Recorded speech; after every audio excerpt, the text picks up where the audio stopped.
અમદાવાદમાં petrol pump એસોસિએશનના પ્રમુખ અરવિંદ ઠક્કરનું નિવેદન। છેલ્લા 3.5 વર્ષથી પેટ્રોલ ડીઝલના ભાવમાં વધારો થયો ન હતો। હાલમાં યુદ્ધને કારણે સરકારને કરોડો રૂપિયાનું નુકસાન થઈ રહ્યું છે। પેટ્રોલમાં 1 લિટરે 20 રૂપિયાનું નુકસાન થયું, ડીઝલમાં 1 લિટરે 40 રૂપિયાનું નુકસાન થયું। સરકારે ફક્ત 3 રૂપિયાનો વધારો કર્યો। ભવિષ્યમાં નુકસાન ઓછું કરવા માટે હજુ પણ ભાવ વધે તેવી શક્યતાઓ। છેલ્લા ઘણા સમયથી સરકારે કરોડો રૂપિયાની ખોટ ખાધી।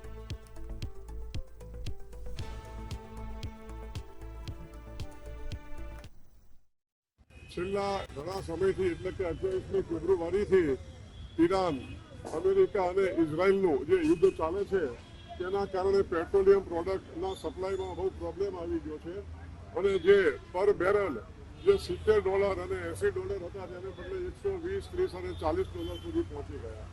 તેને કારણે પેટ્રોલ અને ડીઝલના ભાવમાં ખૂબ વધારો જરૂરી હતું, કારણ કે શોર્ટ સપ્લાય પણ હતું અને ભાવ પણ વધી ગયા હતા।